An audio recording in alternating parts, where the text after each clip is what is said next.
from time to time. Yeah, like that just sounds like Chewbacca. Peyton, have you ever been around a in baby? the same room as a baby? No. Okay. Okay. Continue.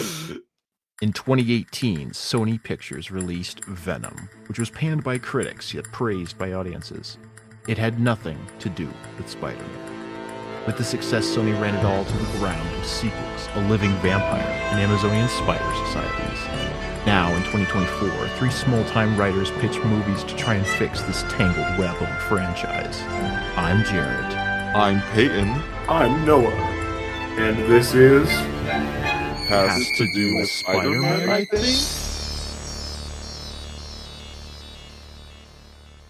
Hey everybody, welcome back to Has to Do with Spider-Man, I think. This is the second episode. Unbeknownst to you guys, it's been like a month and a half. We've all been busy. We've been working, we've been planning.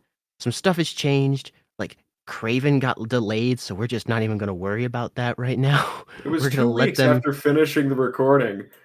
And but they just completely were like, yeah, we're not, like that's getting pushed back to like next year. Yeah, so non-canon until proven otherwise. Maybe until proven otherwise, we're just gonna move on without it, and then they'll be like, it'll be the one that introduces Spider-Man in their universe finally, and it'll throw everything off. We're going to introduce our own Craven in the intervening time, and then once the Aaron Taylor Johnson version shows up, we're gonna have them duel and kill each other. And Craven's Last Hunts. Yes. Craven's Last Hunts. It's all plural. It's all plural. It's so stupid. Venom 3, I think, is still on track to release in October, right? Or with confirmation that it's supposed to be the last Venom movie. This is good. And we already knew about the animated one coming out at some point, which is most likely not canon. Yeah. Oh yeah, the live action Nicolas Cage Spider-Man Noir. Yeah, most recently, as of now, May 18th, the live action Nicolas Cage Spider-Man Noir show has been greenlit, and the one that was much longer into production, the Silk show, has been officially canned.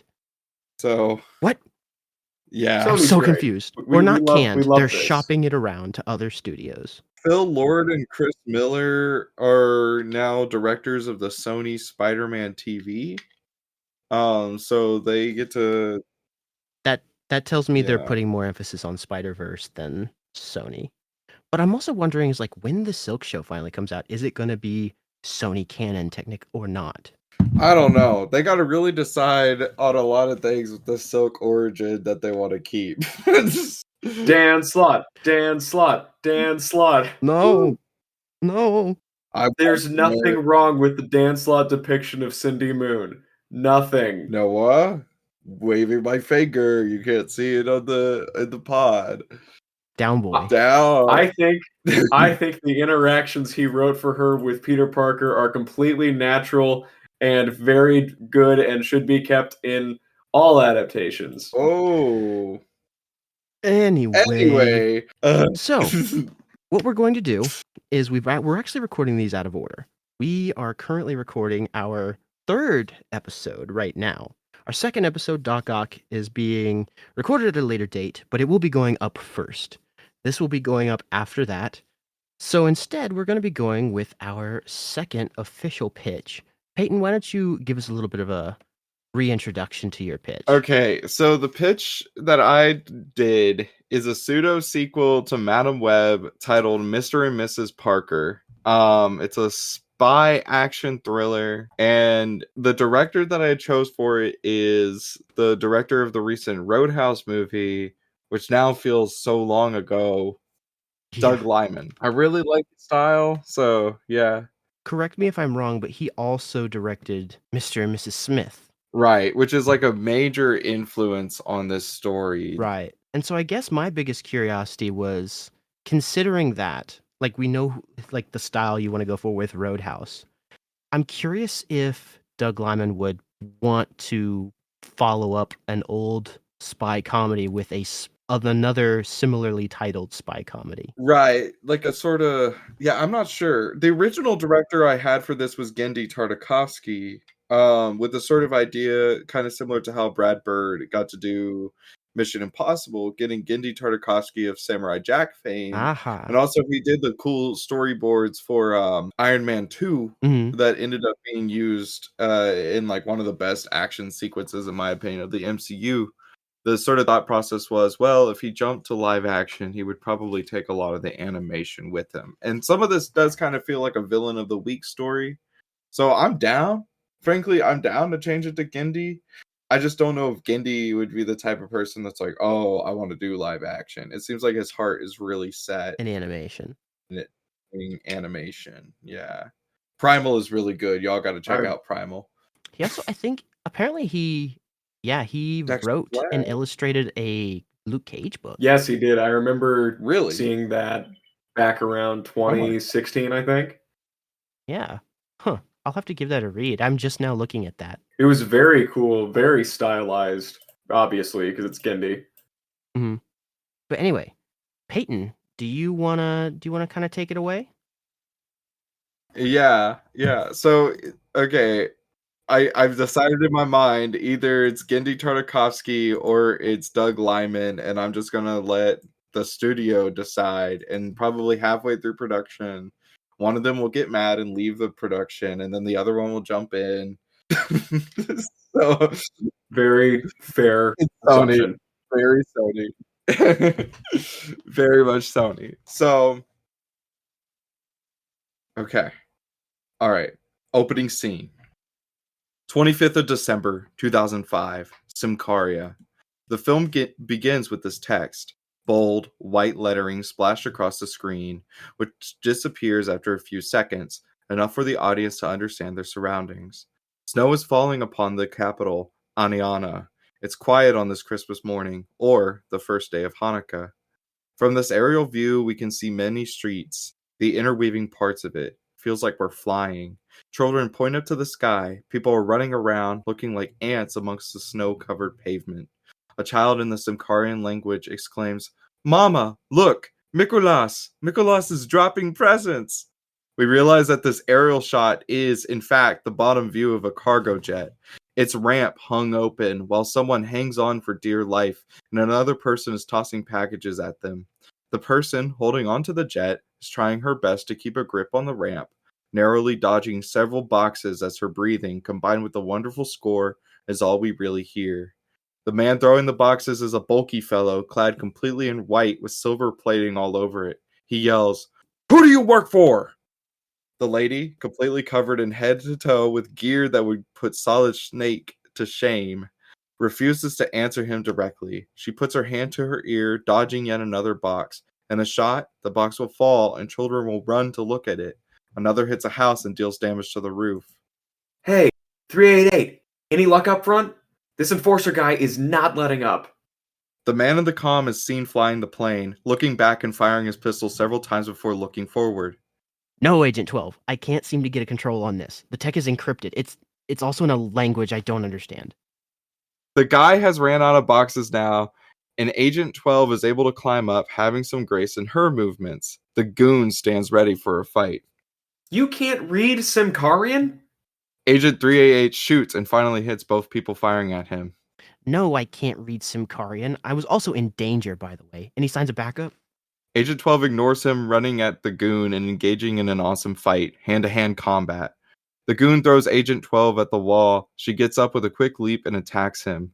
They go back and forth like this for a bit until Agent 388 asks, I got control now. You need air support? Once again, Agent 12, any sign of backup? Agent 12 looks briefly at the hatch. She sees nothing. No, they haven't sent backup. Also, how? You're already in the plane. Agent 388 tilts the plane upwards and Agent 12 initially feels herself start to slip. She holds onto a pole, and as the goon tries to leap at the same pole, she kicks and he falls. She looks down, smiling, but she sees that the goon has just landed on something not far away from the ramp. The thing decamouflages and it's revealed that there was a hoverjet craft thing that had been there the whole time. They've had backup the whole time, Agent 388. We see him again, panicking now. Are you serious? Agent 12 starts to run now, running up the ramp as the hovercraft starts to fire bullets and rudimentary lasers at her. The lasers take a while to warm up, preventing the craft from firing bullets in the meantime. She dodges and weaves the bullets and stops when the ship stops shooting. We can't determine from her covered-up appearance, but the body language implies relaxation. Then a blue, silverish laser fires, and she yelps and runs inside the hatch. The laser hits the metallic wall and makes it hot. Now, and I don't really care about physics, we get a dope shot of Agent 12 activating magnetism boots and walking vertically up the floor as other people have slid to the bottom in piles of dead enemy bodies. She trudges up before getting inside the cockpit. She takes a seat in a chair and straps herself in. Agent 12 tells Agent 388 that there is still a hovercraft with cloaking technology behind them, so 388 chooses to do some maneuvers that makes them dive down, discombobulating the enemy. Then the enemy recombobulates itself and starts firing at them. Agent 388 is starting to lose control, and so he hands Agent 12 a briefcase containing something and takes off his mask, revealing Jake T. Austin, who co-starred with Emma Roberts in one of my favorite Nickelodeon movies, Hotel for Dogs. Banger film. Amazing movie. He also hands her a Motorola phone. I can't breathe under that damn mask. 12, you must get this back to America. You must get it to the right hands. I'll distract this hovercraft the only way I can, and you must escape. I can't leave without you. What about... I'll be fine. When I'm alive, you'll know when this rings. It's limited minutes, so we can't text and call all the time, but it'll be helpful in a pinch. Don't joke at a time like this, Richard. You've a wife, a son, and a brother. Richard doesn't respond. He unlatches his seatbelt and evens out the plane. He stands up and starts to leave. They'll be fine because they'll have you. I'll come back. Barry gets it. It's just another business trip, you know? He turns the hatch open, and now the hovercraft is still on their tail. When I count to 3, you do what you're going to do, and I'll do mine. Deal? Deal. She grabs her parachute and holds onto the exit door. She counts down, and as she gets to 1, Richard says, title screen, Mr. and Mrs. Parker. Oh my god, you did the cutaway from Madam Web How where we could don't you? hear the name. Ah! Ah! Woo! Yes! Yes! Oh my gosh. God, I hate you. Yeah. You've got the Sony key jangling down to a science. Yes. Okay. Now it's time for the true Act 1. So the Parker household is a busy spot this Christmas season as the now 2-year-old Peter Parker runs around, having recently learned to move independent of his hands and knees. Good for him. Good for him, yes. The house is safely decorated for the holidays. The Christmas tree is decorated. There are no choking hazards left out. It's tame, very minimalist, all things considered. A menorah is seen at the dinner table as well. Mary Parker, played by Emma Roberts, sits with her body reclined on a chair, stitching as her son runs around. Ben Parker, played by Adam Scott, is chasing her child. Peter, stop. You're going to make a mess if you... At that moment, Ben accidentally knocks over all of her threads on the rug. The spindles roll everywhere, its spool coming undone. The toddler Peter giggles. Run into something. He starts to pick up the spools of thread, trying to roll them back up and vehemently apologizing to Mary, who just smiles and lowers the seat with the crank of her reclining chair handle. She accidentally hits Ben on the head with the chair, which leads to her then apologizing. If you think about it now, we're even. We then get a little bit of catch up between the weird 90s, yet 2000s, yet there are 2010s technology 2 of 2003 and the 2 years since then. It's established that Ben recently had to move in with Mary and Richard, which is fine because Richard's study rarely gets used, but the spare air mattress definitely does. It's Christmas Eve 2005, and they're able to talk about shit like Santa secretly being Ben this year because Peter is too young to remember, and also Richards is gone on yet another business trip. Mary asks Ben about his girlfriend, given that it's Christmas and also their 2-year anniversary, if he's going to be with May for this holiday season. For a moment, he stops playing with the toddler Pete, who blubbles and makes those baby noises we're all familiar with as he plays with the Thomas the Tank Engine toy. I do blubble myself from time to time. Yeah, like...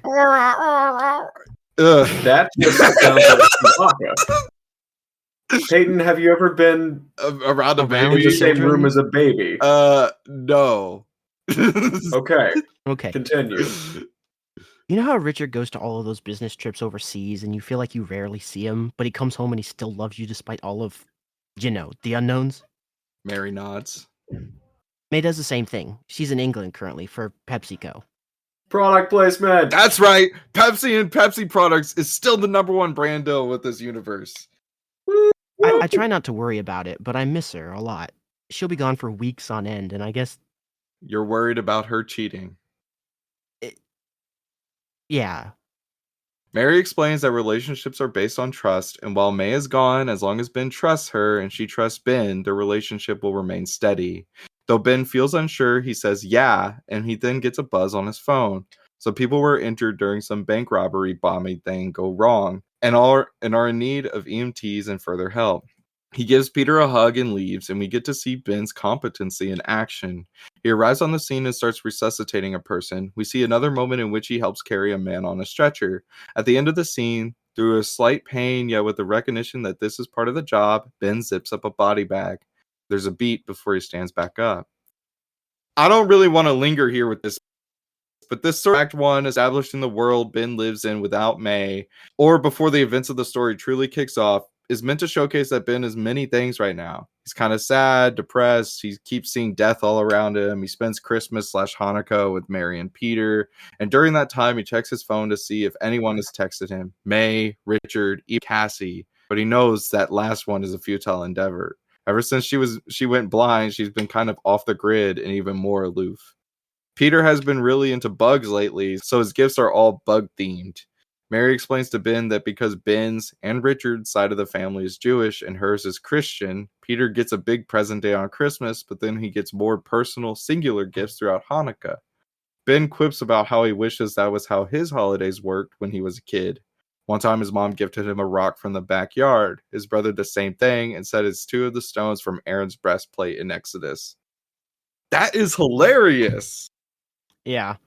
So what? He gets Legos and toys on Christmas, and then He gets rocks from the backyard that came from Aaron's breastplate.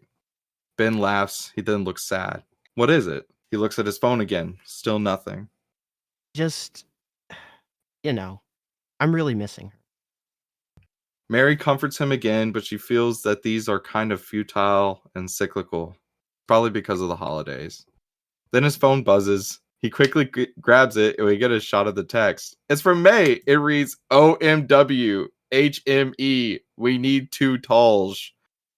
We return to Simcaria, night. The plane is behind May, who is typing on her flip phone with one hand, and the other is the briefcase. She groans and says to herself, Why do these acronyms need periods between each one? Dang it, I wrote TALG. Stupid May. Stupid. We return to the Christmas scene. Peter is scream crying. Ben is freaking the hell out, and Mary is clearly stressed out, playing a juggle act between the man and the child, soothing Peter and telling Ben to calm down. A cut back to May, who is still parachuting down. She takes off her mask to reveal tanned away Newton, her curly hair done up to not get in the way. She drops the mask and undoes the hair tie, letting it flow down. Behind her, the plane explodes, and she starts to freak out as it falls faster behind her. She's even more freaked out because she doesn't know if Richard is dead now. She takes out her phone and texts Ben, bad, period. We return to Ben. Now Peter is quietly sobbing and Ben is wailing. Bad. Oh, God. Maybe it's another acronym, like better add Drano, or... It can't be an acronym because she didn't put periods in between them. Mary is defeated now. She looks at her phone and texts Richard, Merry Christmas plus first day of Hanukkah. Miss you. These people can't type. Okay, I gotta ask before we move to the next scene, what was she supposed to say with Talsh? Talk. We need to talk. Yeah. Okay, the J and the K. I got it. Yeah. We need to talk bad. That's even worse. No, she was trying to mention that they needed to go to the Taj Mahal. The Taj Mahal. Okay, so next little scene cluster of Act 1. A few days later, now the Christmas stuff has gone down. Greens and reds are gone. The elf on the shelf is missing, but the Minch on a bench is still there. Ben looks more depressed than usual. Adam Scott has that resting sad face, and Mary has taken to quilting essentially a full quilt. It's a snowy day in Queens, and they talk a bit about going out to play with Peter and that Richard should be coming home soon. Then they get a knock on the door. May stands there. Oh, it's you. May tries to wrap him into a hug. In this moment, we can tell that she has been through some shit. She doesn't even have luggage, and she starts to cry while Ben looks a bit uncomfortable as it happens. She keeps sobbing, and Ben starts to put his arm around her, soothing her. Mary drops her blanket project to go and see her, and Peter starts playing with the tools, surely screwing up her whole stitching process. She brings Ben and May into a tighter hug. We cut to May sitting down now, being handed a hot cocoa and having to sit across from Ben. Matriarchal Bene Gesserit Mary is now trying to fix messed up. What? Yeah, and like I'm kind of imagining Emma Roberts sitting like Jessica, and as like all these people are just kind of around her. I had also, can you tell that I had also just seen Dune Part 2 after writing this? Yeah. Yeah. So, how was Christmaka? It was Christmas and the first night of Hanukkah. Mary looks up from her knitting. It went fine. Peter got tons of gifts, and now he's at the age when he can go, ooh, M&Ms, and a handful of chocolate makes his entire week. May laughs. How was England? He says that word like I say sardines. This disgust for the sound of it rolling off your tongue. Sandy, horrible. It's why I came to talk here. This is when Ben kind of explodes with his doubts. First of all, she just said Sandy in reference to England. He has a bit of an accusatory tone. He hasn't heard from May. All he gets is okays, yes, no's. She says it's hard to text because you have to tap numbers until you get the letter you want. Ben says, I know, because, well, he types full-on paragraphs. He says that they need boundaries. She asks if they have to talk about this in front of Mary and Peter, but Peter blubbers on. Ben is pissed, and it looks like he's about to really, really, really end this relationship. I mean, I don't hear from you. You never reach out. I missed you. And I don't care about cell data. I can pay for it. I just want to hear that you're okay, May. I just want to know that you're not cheating on me because relationships are built on I'm a spy. Mary stops snitching. Ben doesn't finish what he says. The statement is so outlandish that everyone stops talking. I'm a spy, and I should have told you that from the beginning. Mary's known since we started dating. I've worked with her husband for, what is it? 4 years since September. 4 years since September. What's that face? Why are you giving me that face? Ben is completely dumbfounded. Richard is a spy? Both of us are. U.S. secret agents, stopping threats left and right. We were on a mission in Simcaria. Everything I'm telling you is not supposed to be known, but I didn't know where else to go. They think we're still on the mission. They don't know I am a full ocean away. Ben has accepted this new reality pretty quickly. Where's Richard? May and Ben go into town wearing bundles upon bundles of cold gear. They're at some food market talking to one another about her history. Ben has moments where he'll bring up something. So when I went to your apartment and those flowers were on the table, and she goes, they were poison flowers for a man seeing Phantom, and many more examples like that. Ben does not seem fazed. She, confused, confronts Ben on that. Well, I once saw some spider-like jumping dude get hit by an ambulance driven by my best friend who could apparently see the future. I guess anything is possible nowadays. It's Ezekiel Sims, I assume. Ben shrugs. He doesn't know that guy's name. He hasn't seen Cassie since she went blind and started living with 3 teenage girls. She eventually explains that May eventually explains that they had to leave to not scare Mary, but Richard has been taken by some Carians or is dead, and she doesn't know, but she has to go back. She brings out the phone Richard gave her, and there has been no calls, nothing, and that's unlike him. She promises Ben that she will come back, and Ben asks, no, demands May that he goes with her. May is reluctant. It's the cliche, no, I won't let you risk your life, as they bicker in front of Mrs. Chin from Venom. She gives that confused face that she would give Eddie in both movies, and it's a little wink and a nod, but we wouldn't address it much. More so funny for these two people to talk about life, death, how many people one is killed, etc. in such a public place. Are we gonna have to de-age Mrs. Chen? It's 2005. No, bro, she does. She's an ageless being. She's an ageless. She's the harbinger of Noel. Oh my word. Oh my gosh. I'm a paramedic, an EMT. I know things on the job. I can fix you. Hey now, I don't need fixing. If you get shot, I can at least remove a bullet. May and Ben have chemistry. They get along, but it's clear they're starting this film on a rocky ground. At some point then, they had been better, more open with one another, but it seems like Ben doesn't trust her even more than before, because though she was loyal, her career choice is not the one she has on her MySpace. Eventually, they're talking back and forth, forces May to realize that Ben is adamant. He won't really let her leave without him. His brother may still be alive, but in danger. The only rule is that they can't kill. It's their first boundary they got to set. She agrees, but forces a caveat. For this relationship to continue, we are allowed to set up 3 big boundaries for one another. Boundaries that must be followed at all costs. So you don't want me to kill. That's fine. That's reasonable. 3 boundaries. You can come with me. But big boundary number 1 for you is that you keep your mouth shut. Don't tell anyone about this. Ever. That's 2 things.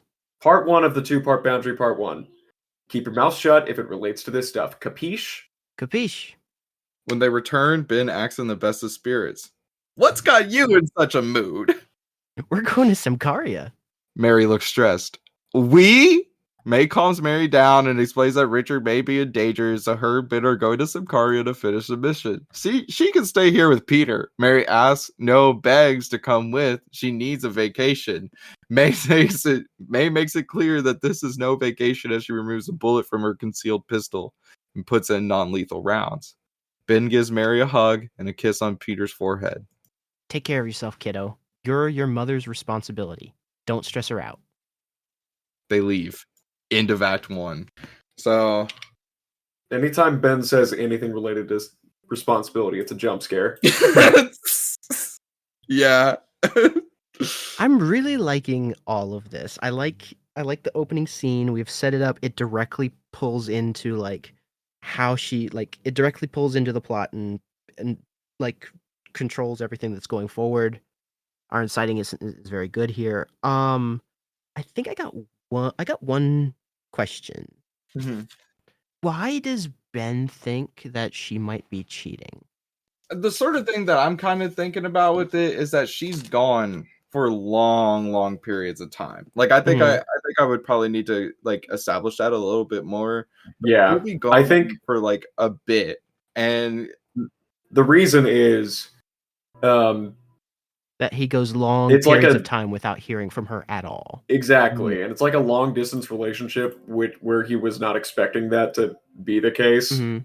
And so if you are dating someone and they just drop off the grid for long periods of time, yeah, you would definitely be concerned and think something would be wrong, suspecting something is wrong. Or I feel like this has been going on long enough that he's actually spent time wondering, like, why would she like go long periods of time with? What would cause someone to go long periods of time without speaking to their significant other?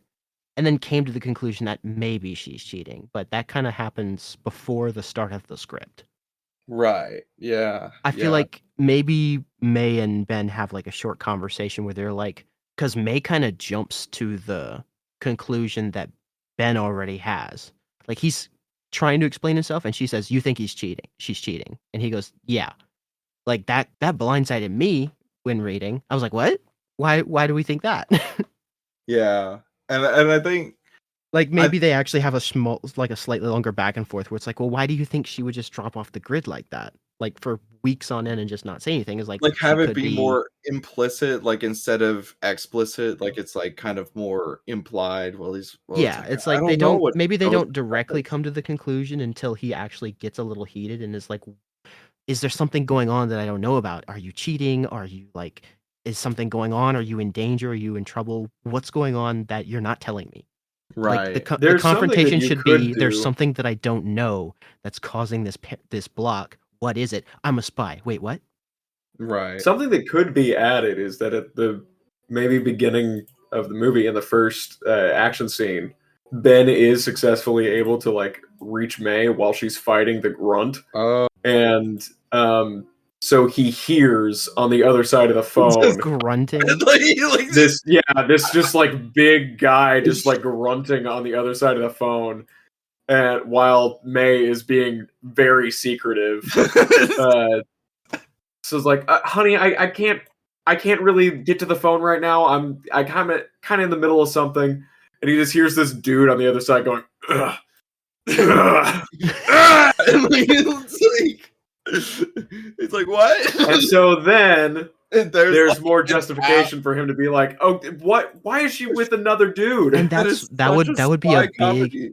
that would be a big comedy moment. That would also like if it happened in real life, and you had 3 days There's to no stew other on it. explanation. Because what Yeah. happened? Because right now the biggest thing that makes him upset is that she makes a couple typos that make him think that there's something wrong.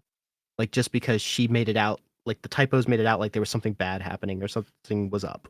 Like we need Right. to talk.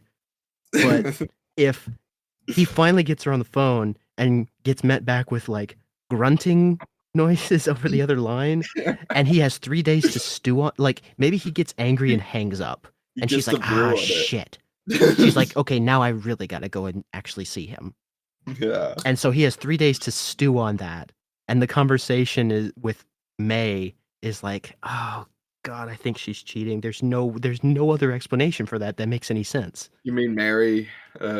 Yeah, Mary, excuse me.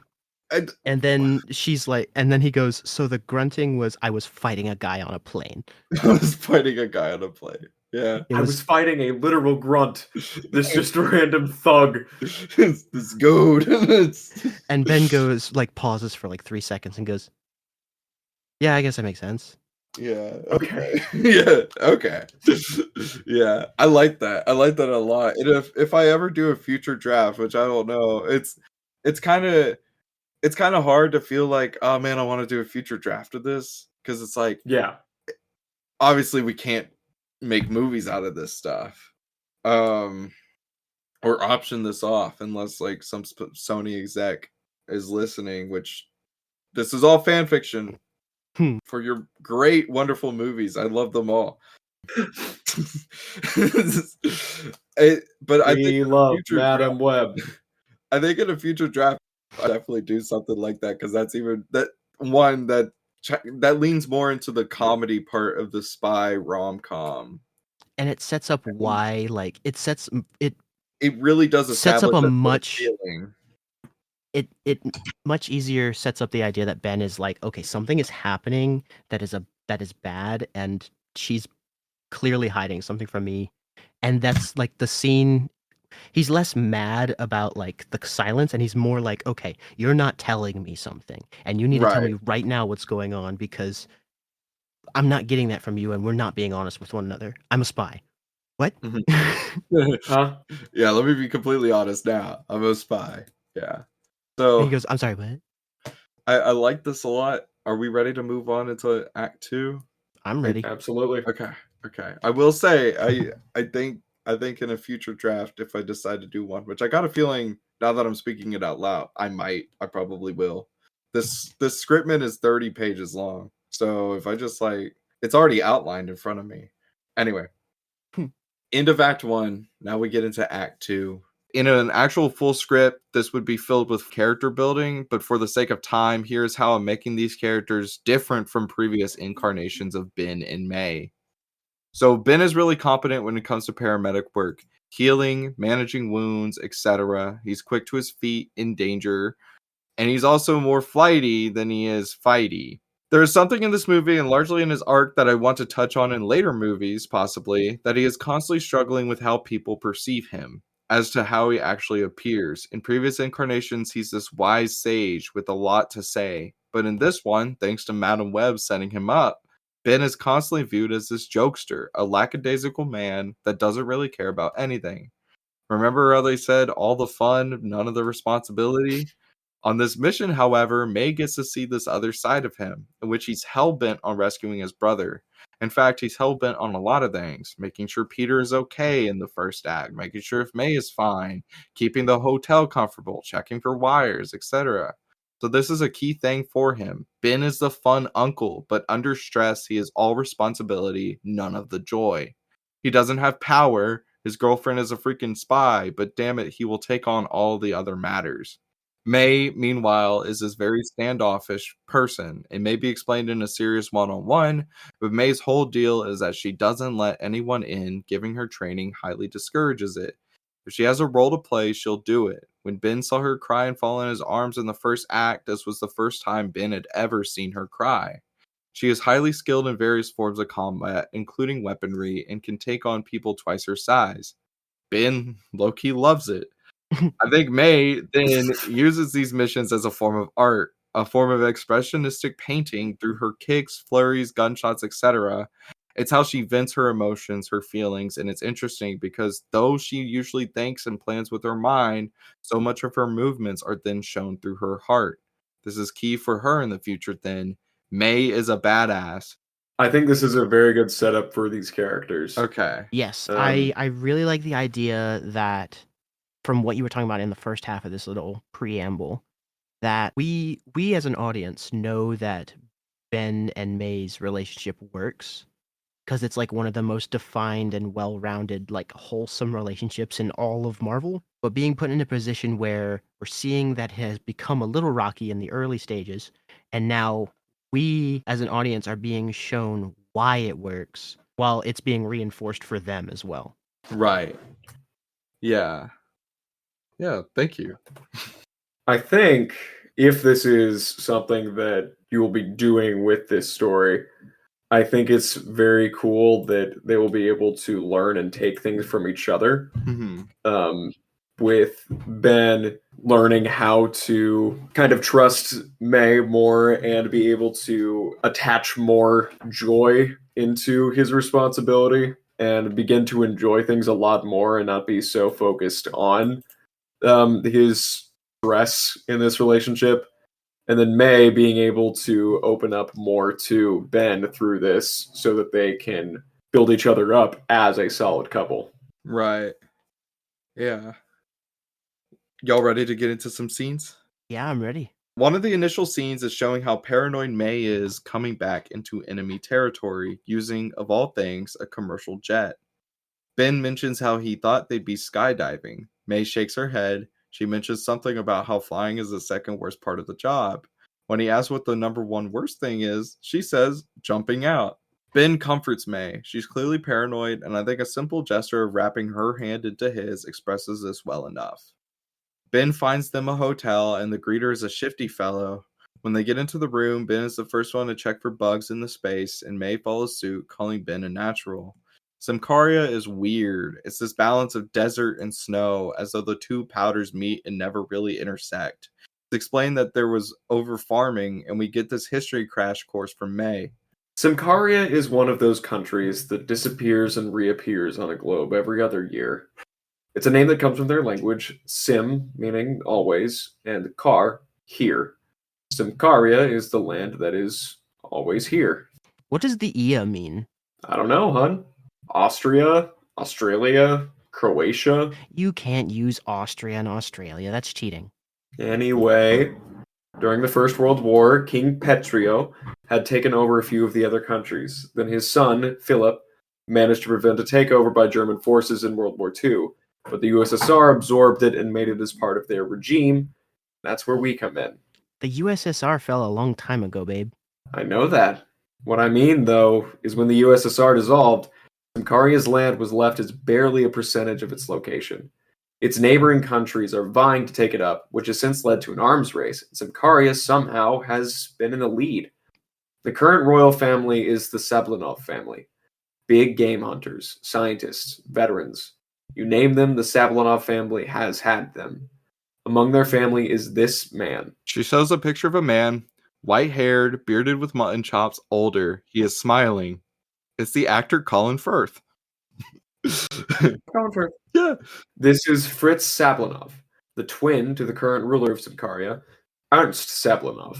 Fritz looks British. He's Symkarian, they all look pale. Look at his smile. He's got that Jim Carrey thing going. Babe, I love you, please. Not right now. Have you had that photo on you the whole time? May doesn't even look at him. Never said that Ben would stop joking. Fritz is bad. Like, insane bad. Stop. I see your face. I know you say it. I know. That smile should have proved that to everyone. He's gone insane, as he is the lead scientist for Symkaria's primary company, Sable International. They're a security firm with access to the U.S. enemy's defenses. Any country you can think of, they probably take care of their security. Cool. So we're rescuing Ben, but securing this thing for America, and I'll get to save not just my brother, but my country. Sweet. No, Richard and I already secured that. Our mission is to either get Richard home. She pauses as though she's about to say dead or alive, but she stops herself. Either Get Richard home or not do anything at all. If he's kidnapped, he's in Castle Petrio over there. There's also a map on the hotel table. The shot reveals that they missed a bug hidden in the electrical socket is a microphone. Though to get invited there is, well, it's a lot. Luckily, it's the post-Christmas season. Some Koreans have a celebration every year, a week after Christmas, called Mikolas Rest. It's when their Santa, Mikolas, sleeps, and the entire country engages in celebrations trying to wake him up to start working for a new year. damn, that's rude. Yeah, well, in the capital, Aniana, where we luckily landed, there are several celebrations and parties that, if you're lucky to be seen at, you might get invited to the castle to meet the current rulers. Ben sees where this is going.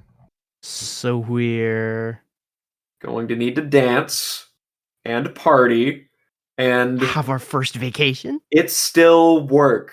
Ben is hyped. He kisses May, and she can't help but smile while he's looking away. Ben goes to decide his fit, and we return to that shot. I imagine it's from the inside of the electrical outlet, the plug's holes letting in barely enough light to shine on the microphone. We follow the cord down through other rooms, past other conversations, until we reach the front desk worker, who is listening in on Ben and May's conversation.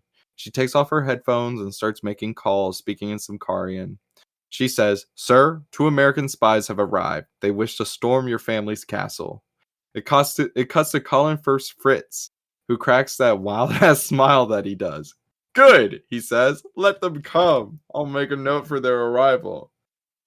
"They wish to do it the traditional way, through the games." "Sure. May the best player win." So boom, baby. I'm kind of balancing the tightrope of rom-com and spy thriller. May and Ben in this spy thriller will spend most of their time engaging in culturally significant games that build up this fictional country that I have no clue what they are except for like 2 of them, but also will build up their compatibility as a couple. So now we're heading into the games part. So because they landed on the 3rd day of events, they get to engage in 4 games before they get to visit the castle. These games are varied, each involving something that explicates the other's skill. The first one would go off without a hitch. They think, "Oh, we got this." They don't really vibe well. Ben is trying to steer the double-person bag race, for example, while May wants him to help gather speed, but they manage to win. I have no clue what the game would be. That's just an example that I tossed out. They do have a bicker on the way home about how they must communicate better. All right, new big boundary. You gather the speed. I'll steer the ship, okay? That's your number 2. Deal.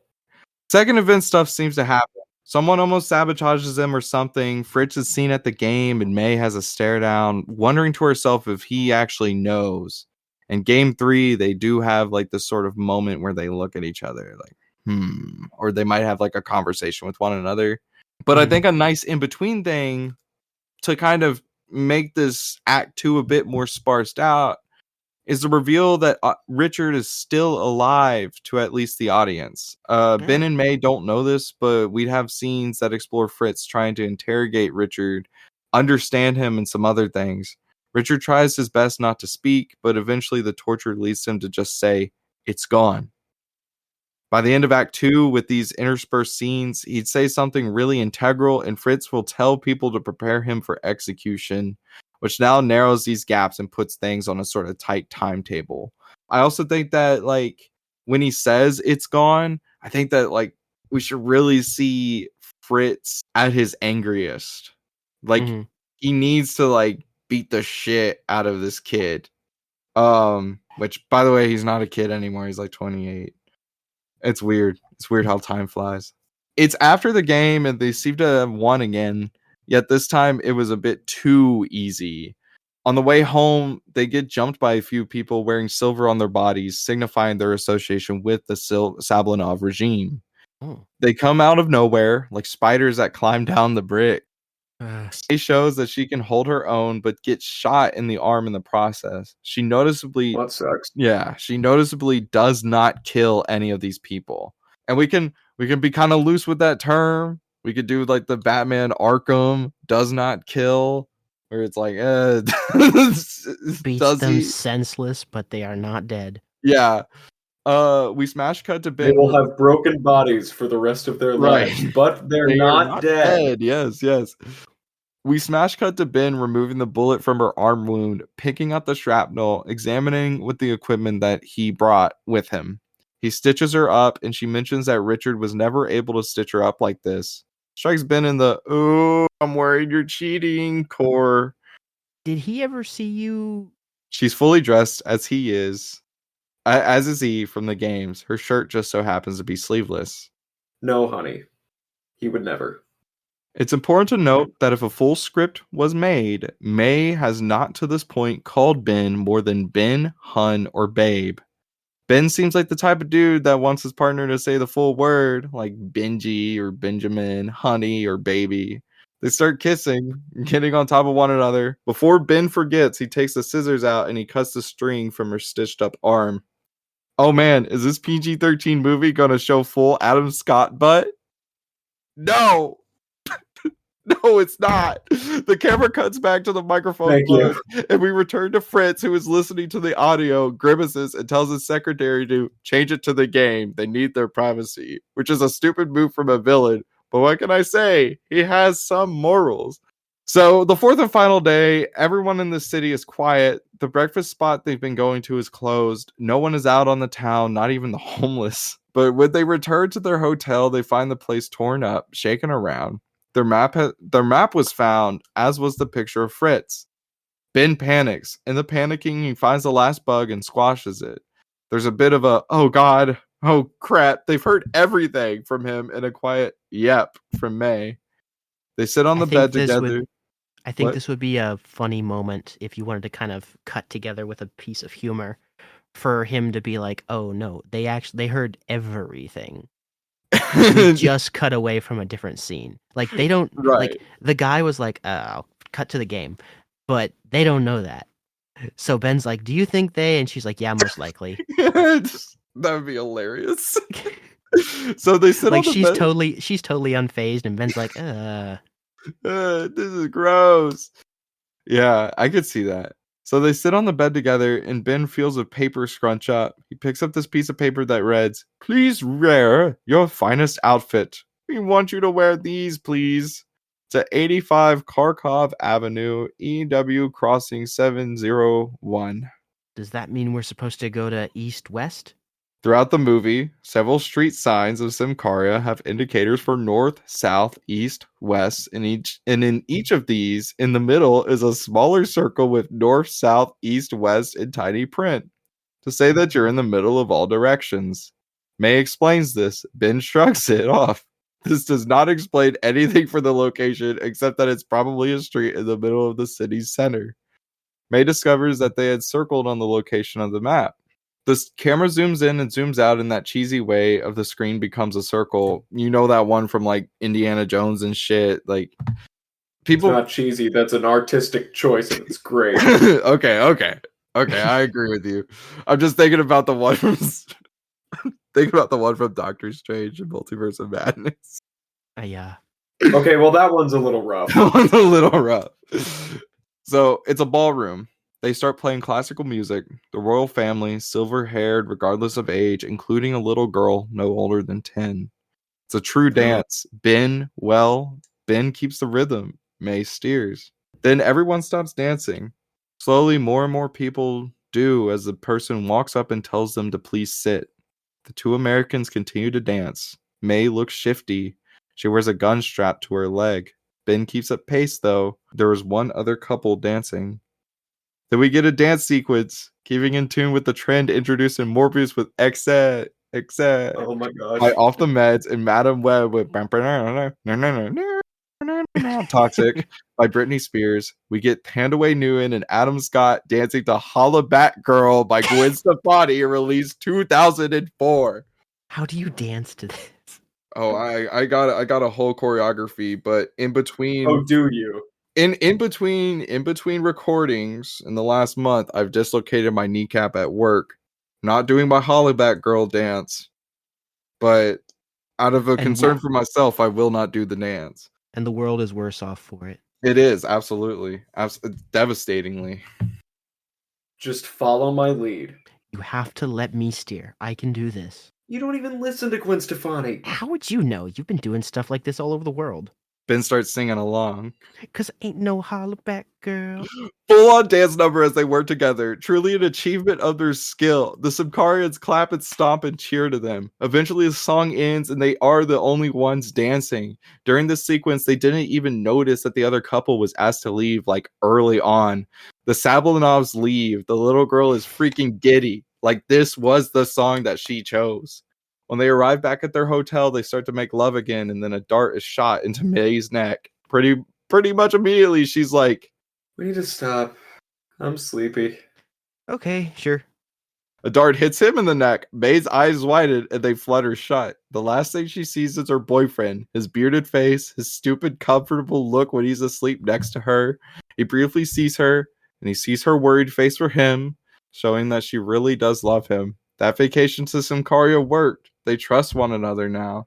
It's looks. They tell this message just through looks. Quick cut to black. End of Act 2. Okay, Very interesting. nice. I do like where this is going. We've gotten hints at how we're building up this Act 2. It needs fleshed Mhm. out, like you said, Mm-hmm. but I don't think this is as bad as you're claiming. Yeah. I really like. There's pieces here that could build into something more fully fleshed out, but obviously this is not a full script, so there's no real super intense need for you to flesh this out in super great detail. Mm-hmm. But what we have is that they're learning to work together. We're getting some moments where there's some more intrigue, there's some more evidence of like stuff that's building, and then it ends with like the implication that we're getting ready to get a little bit more intense. Right. Yeah. Also, we have our mandatory Sony dance number. Yes. Uh-huh. This is something that has to be in every movie, y'all. We can't. Yes, I know. That's what I was worried about. What I think could be added is probably more scenes with Fritz as well. Yeah, I agree. To better make sure that he has a presence in the film, to get more bits and pieces before I'm assuming we learn what his deal is in Act 3. Mm-hmm. I totally agree.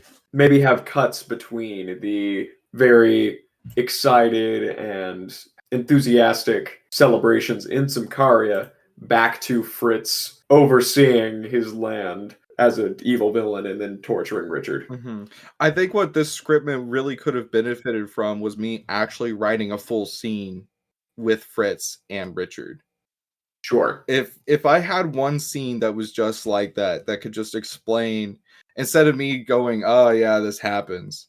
Like if I had just one full scene, it would be a lot better. It would be a bit more rounded as an Act 2. But I do think if I go on and make a fuller version of this, I will definitely have more scenes between Fritz and Richard. Because I think Richard's a pretty fun character too. If I like, he's written pretty fun in that opening scene. I think that it could be interesting to balance out. You know, we have May, who's a bit more of this like action heavy person. We have Ben, who's more of this sort of medic flighty person, and then we have Richard, who's kind of this like, the way I'm picturing him in my head is the typical Bond, like the sort of suave, like you're not gonna find him type of thing. Shaken not stirred kind of guy. Yeah, shaken not stirred kind of guy. He's trying to give off the suave James Bond energy, but it's a little bit more like quippy. Yeah, it's a little bit more, exactly, more quippy, kind of like Peter Parker in the future. Like that's where he gets it, is from his dad. That'd be kind of a so neat kind of more reveal, like, is that we kind of find out that Peter kind of gets the quippiness from his dad. Yeah. Oh my But god. it was in a kinda very closer different to an- environment. I should have done kind of this. closer to an Ethan Hunt than a James Bond. Yes, exactly. Oh, I should have read this. I'm so sorry. Damn it. It's fun. It's fun. No. Now I'm thinking, oh man, this would have been so fun. This would have been so fun. Lesson learned: never leave any stone unturned in my scriptments. One short thing I do want to bring up. It's just a follow through with what we were discussing from Act 1. If you're not very careful, then Ben will sound what's the word? Whiny. Not whiny. He keeps having the thoughts that she, like, even now, he's still like, maybe she was cheating. Mm, And that should not be on his mind right now. Like, that right. should have been put to bed That should have been before put to Act bed 1 off ended. the rip. Yeah. Yeah. Especially since, like, he's like, so has he ever seen you? That is May's husband. Or Mary's Right, husband. Mary's husband. Why would he Yeah. think that Why his would he? girlfriend That is would be also his with... brother. And That is that's his also brother, It's too. like twin Yeah. brother. Why would he So, think that his you're right. brother has seen You're his right. You're girlfriend right. naked? You're right. You're right. That makes it like That he's was still like I would like on the one hand he's still on about it, and two, that is his brother. that is his brother. Exactly. Yeah. Yeah. I think in a later draft I would probably revise that too to kind of make it more that he's trusting. Like if you Maybe wanted to make that funnier, like just well no, because that piece should just be removed in my opinion. But it's like a so has my brother ever seen you? And they should be like, are you serious? yeah, like are you Like what the hell is wrong freaking with you? kidding me? The one time The beat that should be kept is her calling him honey for the first time. Yes. yeah, Like something Because that's a sweet. good beat. But I agree with Jarrett that it that needs to be removed. it would have to be something a little more in line with Ben still trying to wrap his head around this whole like spy stuff. Right. Mhm. And still like being very It's a good moment in a very different supportive context. and very supportive and wanting to like be involved as much as possible to keep May safe, but recognizing or like saying something that proves that he's still very in over his head. Yeah, yeah, right.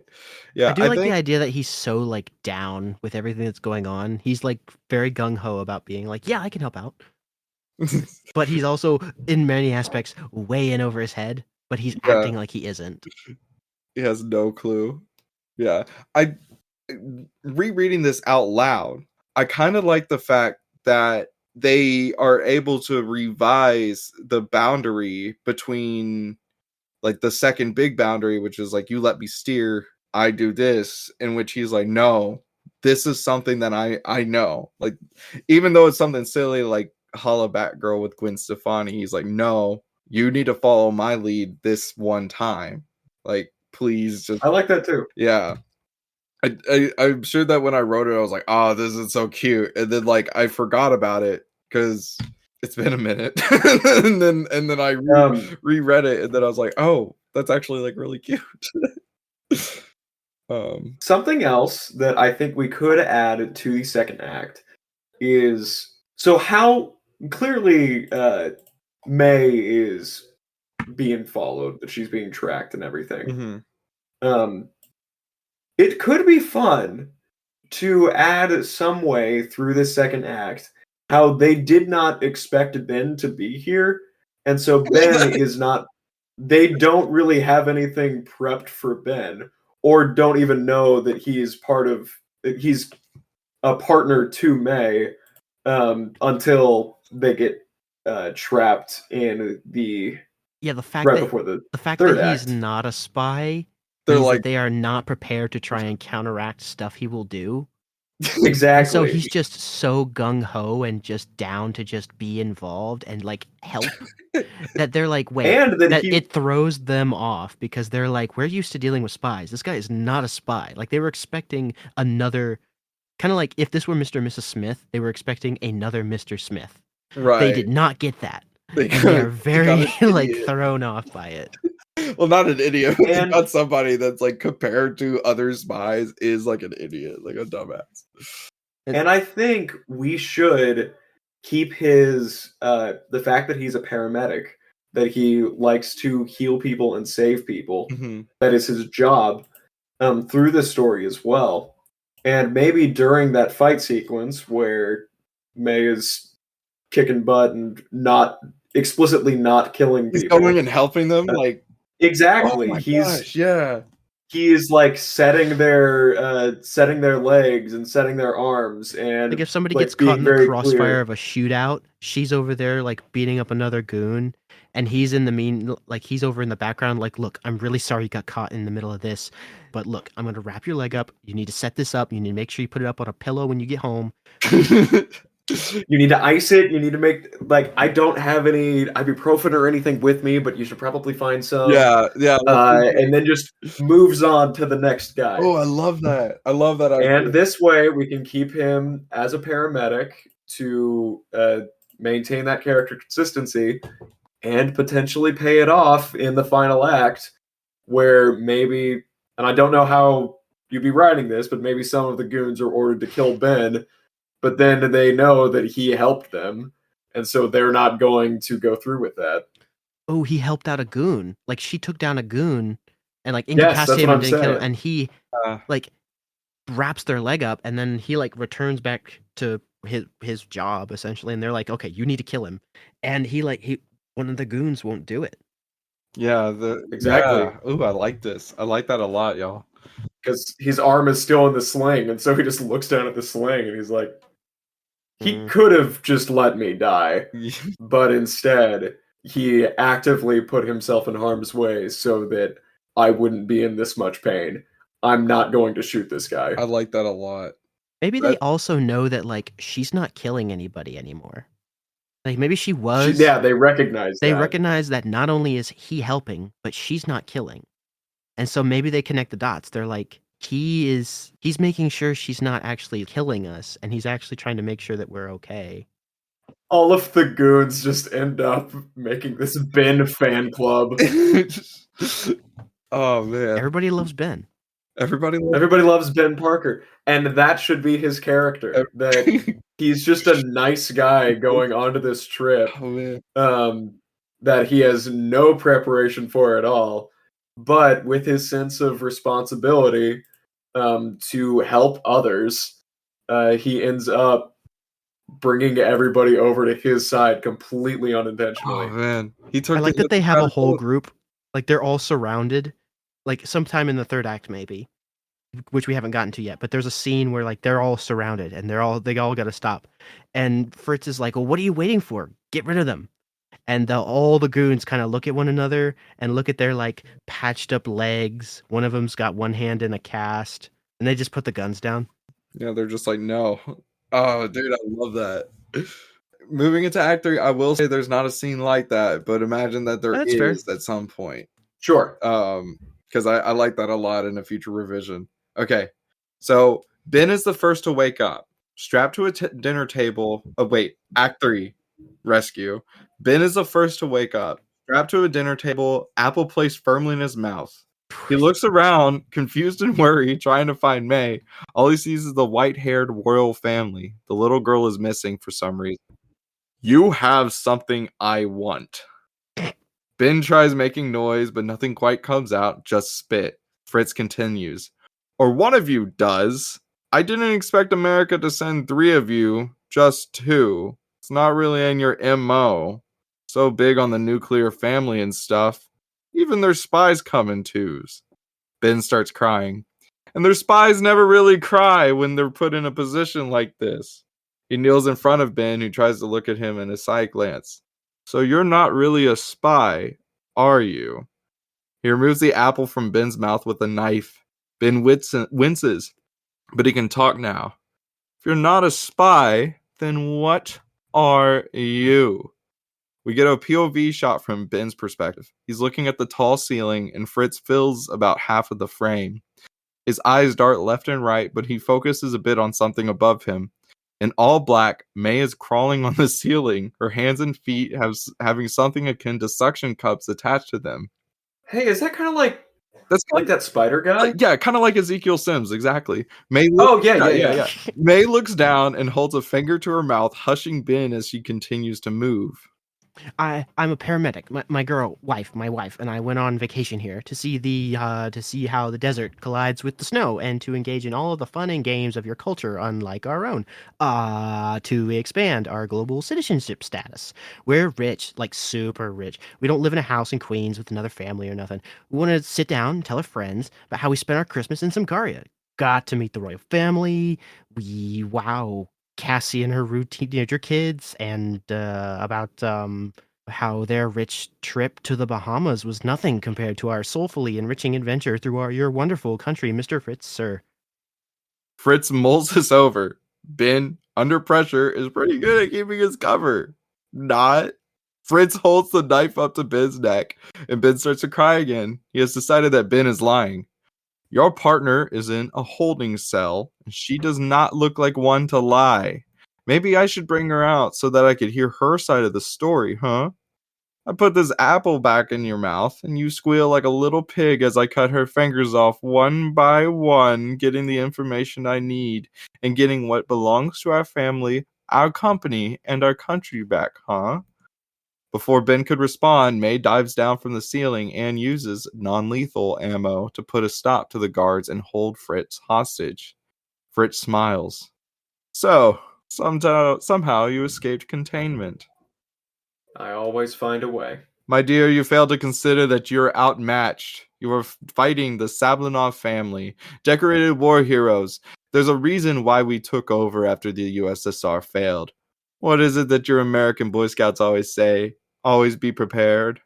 Ben tries to say, it's just be prepared, but the apple prevents him from saying much of anything. The remaining Sablinov family brings out guns of various sizes from underneath the dinner table. Their chairs, their babushkas, anywhere you could hide a gun, their hands are filled with them.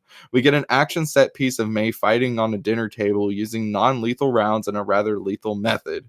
Shooting at people's necks, balls, etc. Throughout all of the firing, none of it hits Ben, but it cuts through his ropes, allowing him to move more freely whenever it dies down. They keep firing. One by one, May is able to take them down. Eventually, it's just Fritz who holds the pistol to Ben's head. One more step, one more shot, and I'll make this room look like a pointillist painting with this blood. I promise you. You're all madmen. Madmen? No, quite far from it. You Americans have stolen my technology to push your agenda.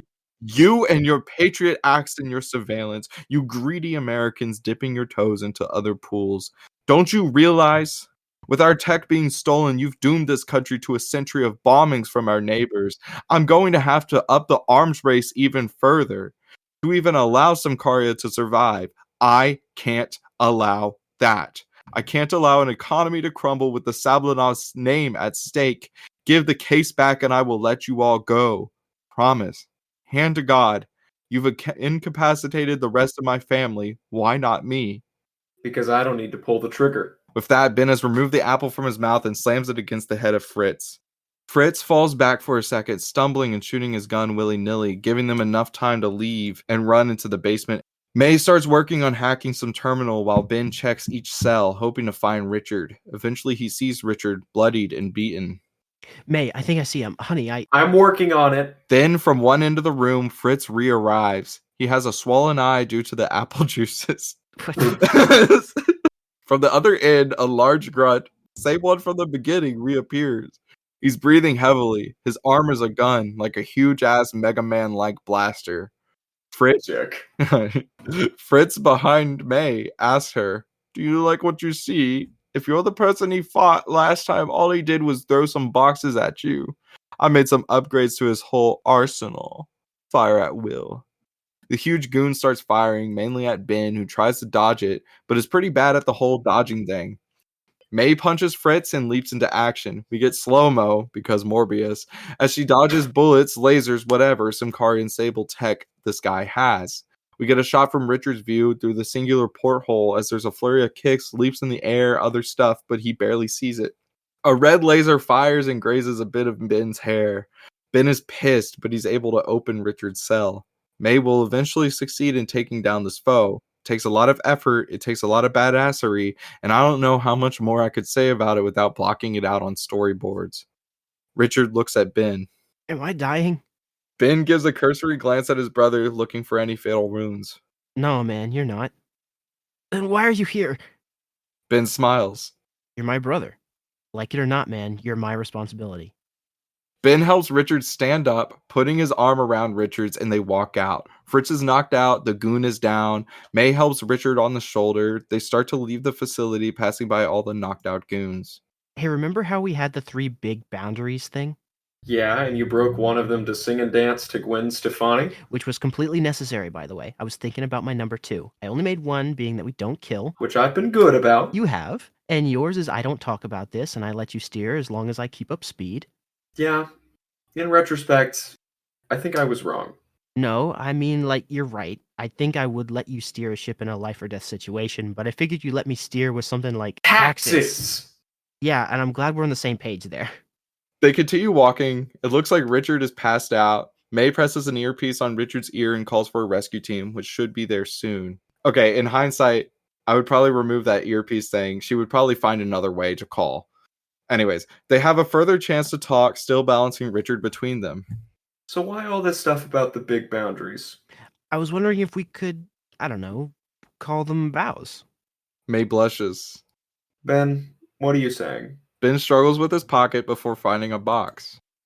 May Riley, there is no one I'd want to go on an adventure with besides you. And I found this in the market, so if it's too gaudy, you can say something, but I liked it a lot. So I was wondering if... Yes, a million times yes. They kiss each other, still balancing Richard, who groans now. I love you, May. I love you too, Ben. And here's my promise to you. I quit. Ben looks a bit shocked. You sure? Yeah, I've made a ton of money. And this mission, made me realize there's more to life. We can buy a house in Queens near Richard and Mary. I could live my life doing something else, probably still in the government. Maybe I'll volunteer at the feast shelter. You can keep doing your stuff. I think the next adventure should be domesticity. How do you say that word? Domesticity. Domesticity. I think the next adventure should be domesticity. Domesticity. Okay. Domesticity.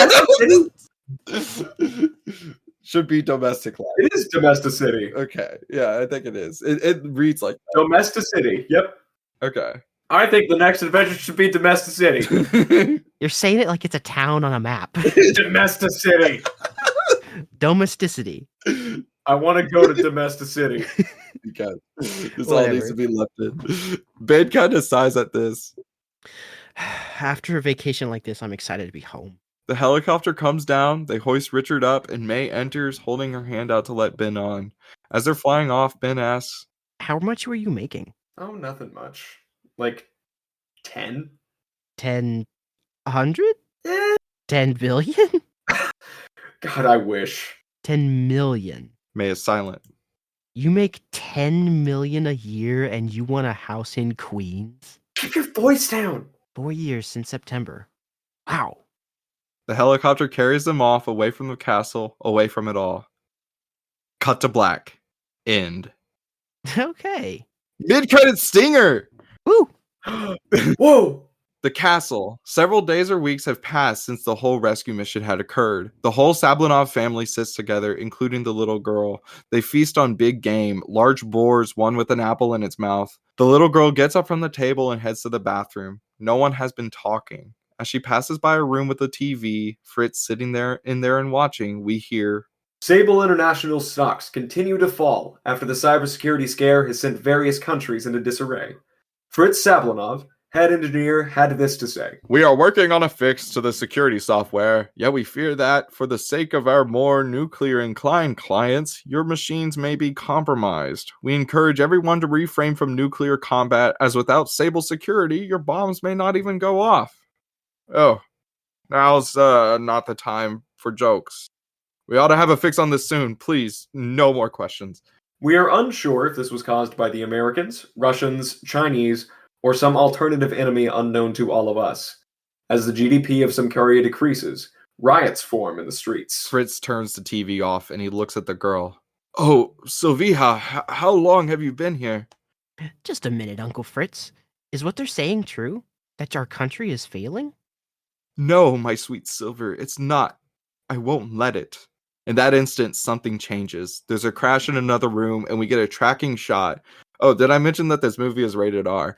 There is a crash in another room, and we get a tracking shot until we see the massacre of the Sablinov family.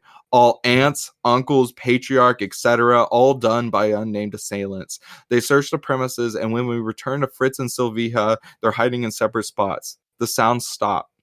A man stands in front of the spot Sylvia is hiding. This man, he is masked, breathing heavily, staring at the spot before walking away. Eventually, Sylvia hears a "coast is clear" come from him. Another person says the same thing in a different language, and another in a different language, and another in a different language. When she reunites with Fritz, they hug. Fritz says something akin to, Our time shall come. And repeats it, trying to soothe her. Our time shall come, Sylvia, my silver. The world shall fear Simcaria and the Sablinov name once and for all. Post-credit stinger. Is it rated R just for the massacre? Yes. Incredible. Post-credit stinger. After that heavy shit, we see the exterior of a new home. A rotating shot reveals a shed, a decent backyard. Ben waves to the neighbors who have a red-haired toddler roughly Peter's age. Ben may make a comment towards this before walking in through the front door. Hey, just got back from bro's home. Man, Mary will not let go of him. May is sitting there looking at something. What? May passes these things over. It's 5 white sticks. Ben looks at them. They're pregnancy tests. Nothing has happened for a month. And this morning I was sick at my stomach. So I went to the store and bought a few tests. And Each one of them is positive. Ben looks at May, a bit stunned. She smiles and he smiles too. End of movie. Oh, wait. End credit song. You know how okay. there's Venom for Venom, and then there's that one song that's for Carnage. That was written for Carnage, but it's pretty bad.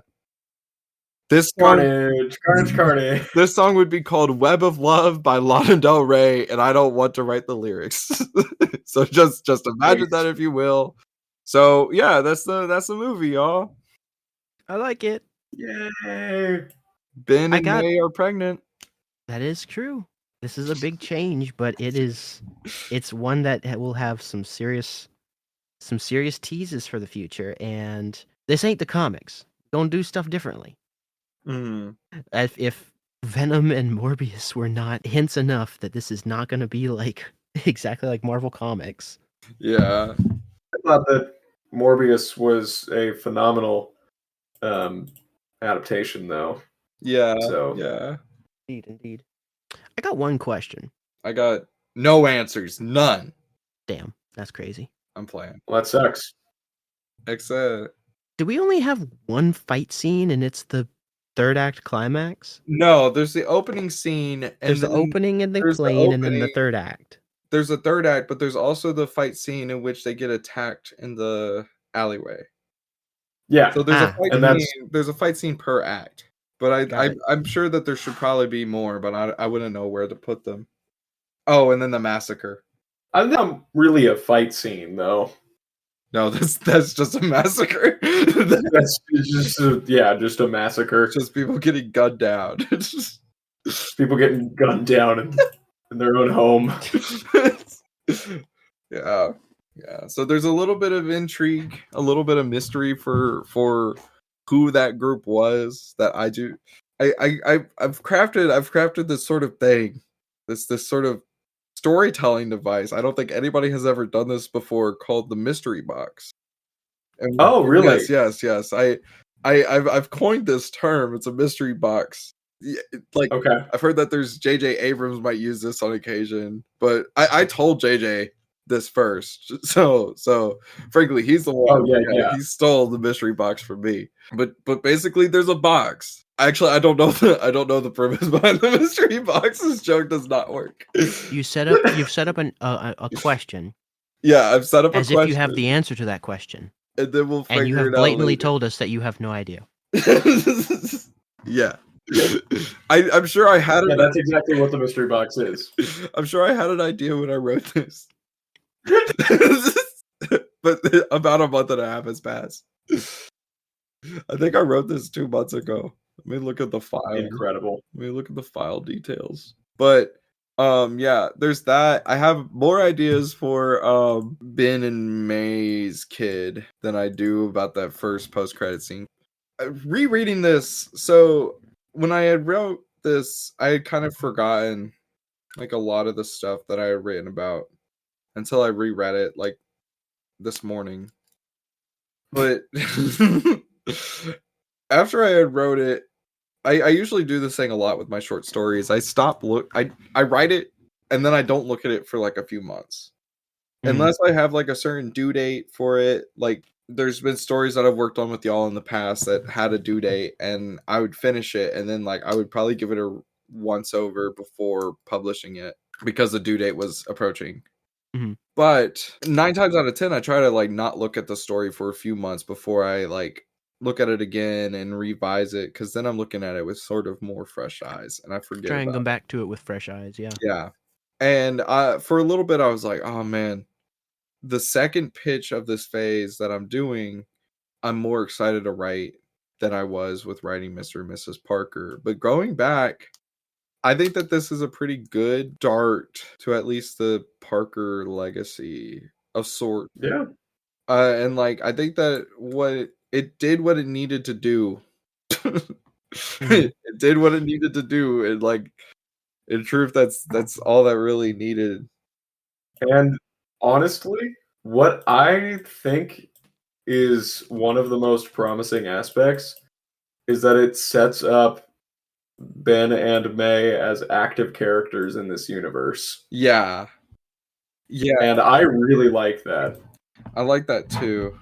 I'm really happy that they're gonna hopefully be staying around for a bit. Oh Yeah, they'll be safe. They're going to be fine. They're gonna be good. It's not like one of them is one of the most famous deaths of a fictional character ever. What, you've never been shot in Queens before? Come on. I will actually find you in real life. You've never been in Queens? You never shot in Queens before? All I the think- fun without the responsibility. Yeah. That's what he thinks. Adam Webb on Netflix. Watch now. No, please don't. Yeah. But Save yourself the time. yeah, I had a lot of fun pitching this to y'all. I think that this whole shebang is gonna go pretty solid. So the big Thank question, you very much. the big question we Mr. got to Peyton. answer in order to lock this in. Does this have something to do with Spider-Man? I think. Good enough for me. I mean, he's not in the movies, but like, Well, we say Peter. Peter is in the movie. It- Spider-Man. It has to do with Spider-Man, I think. Mm-hmm. So, I will also. we think it does. I also want to bring up that we brought back the actress who played Mary Parker in Madam Web for arguably less screen time than she had in Madam Web. yeah. Yep. Yep. She doesn't even return in the post-credit scene. It's just, wow, she will not let go of him. Which means we will probably never see Richard again either. Who knows? Who knows? Richard The does- Hotel for Dogs reunion was short-lived. And we didn't Yeah, we even don't- really get to we don't see really it. get a whole lot with Jake T. Austin in this movie, or Yeah. in this initial draft. Yeah. But like you said, a further draft would sort of imply that he is a bit more of a jokester. Yeah. And a bit more of a very suave, stereotypical. Suave, quippy James Bond. Exactly. So yeah, I really like where we're going with this. I like the implications for future movies, future plot lines. And yeah, thank you guys so much for listening. And then we got Noah's El Muerto. Muerto. Get hyped Yeah. for that one because it's shaping up to be a doozy. El Muerto, El Muerto, El Muerto, El Muerto. That's what I have to add about that. Nice. Special thanks to Dylan Roth for making our theme song, which I'm sure appears at some points throughout this pod as well. Special thanks to Jarrett and possibly me for editing this episode. Yeah. Special thanks to Noah for helping out too, and thanks to Jared, and Special thanks to everybody. Dylan Roth, everybody. Yeah, that's what I said earlier, bro. Yeah, I know. I think you completely missed him just saying that. I did. Bruh! Bro, I don't listen to your goofy ass. What? What? He literally just started that whole Special thanks. chunk by saying, special thanks to Dylan Roth for doing our theme song and Yeah. everything, and then you immediately come in. Dylan Roth, everybody. Thank you. Man. Well, but yes, we will be back 2 weeks from now for Noah's For the pick. next episode. El Muerto.